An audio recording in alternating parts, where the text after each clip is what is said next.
We're good. We're on. Let me just hydrate first. Let's go. First time trying it. Got all of it. Whoa. Wow. Welcome to Impulsive, the #1 podcast. We have an absolute legend in the house. That you can't see. Where is he? I do gonna clap for you, ladies and gentlemen. We have John Cena in the house. One meeting. John Cena. One meeting. Your Instagram, John. You are one of the most famous people on the planet. God. And your Instagram is one of the most perplexing places that I've ever seen. What do you mean? This photo of Benjamin Franklin that you posted, man. What did you mean when you posted that, John? Enjoy. Ask you about this traffic jam. Yeah, sure. I was stuck in traffic.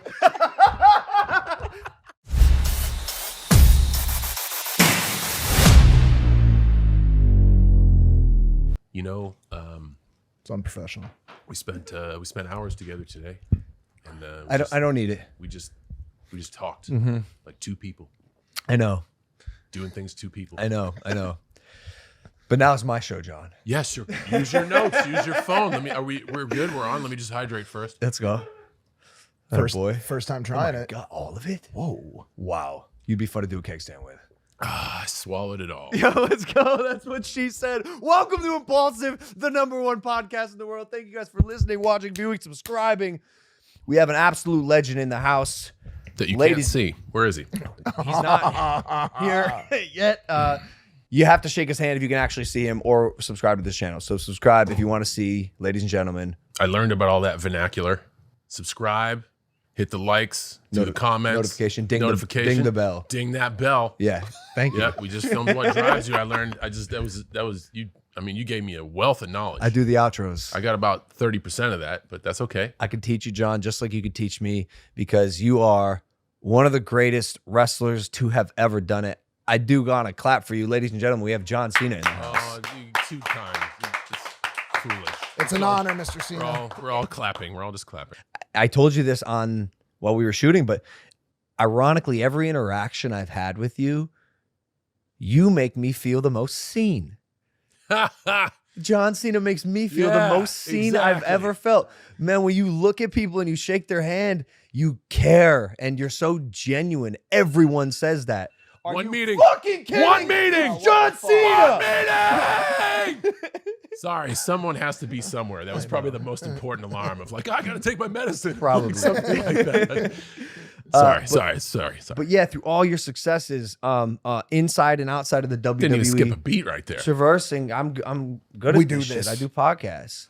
You are still somehow so genuine and so kind, and so thank you for all the time you've given me and the energy you've given me and joining us on this show. I appreciate the invite. It's good to be here in Puerto Rico. Yeah, welcome. Man, this is paradise here. It is. Thank you for welcoming into your home, and I really appreciate it. Of course, man. We could take this so many directions, but I think the most appropriate way to start, honestly, is your Instagram, John. You are one of the most famous people on the planet. God. And your Instagram is one of the most perplexing places that I've ever seen. What do you mean? When I go to @John Cena on Instagram, Hold on, I'm just gonna. I gotta pull some up because I need answers, Cena. I need answers, bro. I wasn't sure if I was on the right account at Look first, at to be today. honest, but it had 20 million. No, look at today. Oh my God. The Just a Puerto Rican flag. Now that one makes sense, Okay. John. But what were you feeling on this Prince Day? On this Dave Chappelle rendition of Prince Day? What does the bio say? I'll read it. Welcome to my Instagram. These images will be posted without explanation for your interpretation. Enjoy. So, enjoy. No. We want you to interpret what this photo of Benjamin Franklin that you posted meant.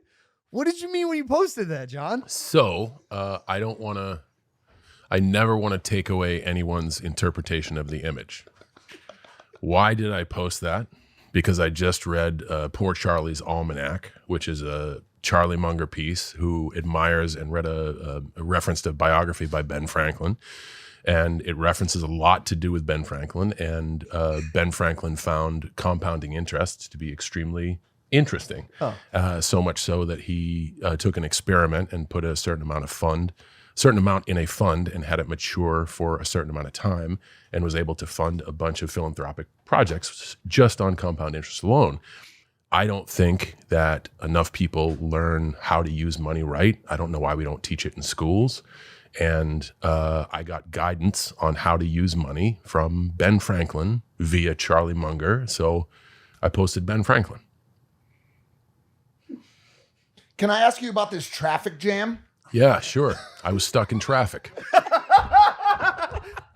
These are all making so much sense. That one, I love that I one love made sense. But I hate doing this because I want people to be able to take away what they want. Just like any other artist, they want the audience So I am not from the age of attach yourself to every platform. It was very tough for me to come up to speed.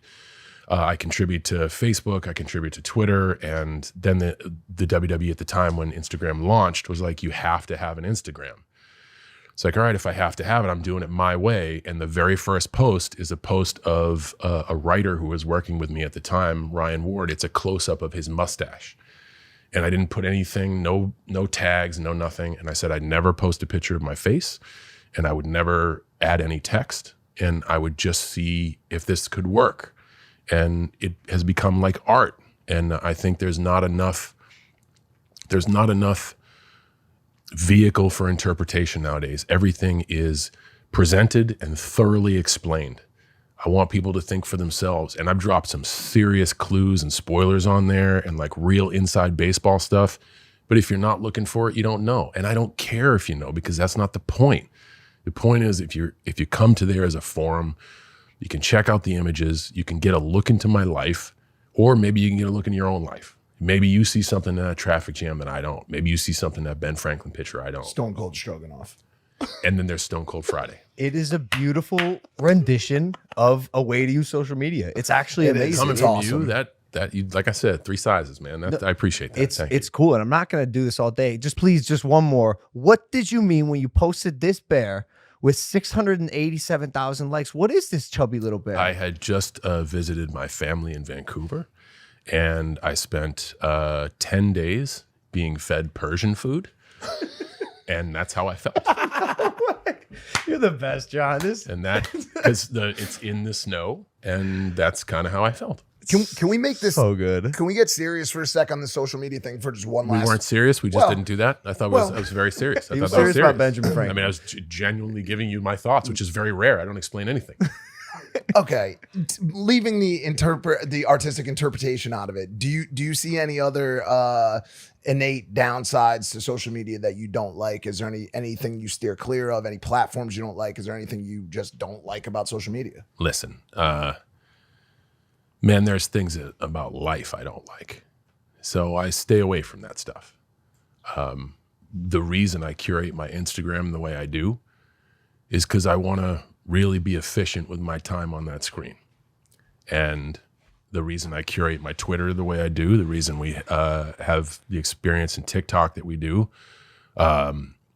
is because I want to be able to, first, what's most important to me, getting something out there for the people who actually pay attention to what I do. I have no idea why, but understanding that that's important and making it important.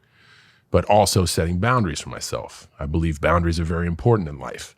And this is a way for me to operate in all tentacles where my entire day isn't structured around that device. And that's something that I am consciously aware of. So I don't want to say, I don't want to do that. I want to be a part of all these things. But the person who helps me manage all this is sitting right over there, that when we sit down and explore a new platform, the first piece of discussion is how much time is this going to take? Because that is our most valuable asset.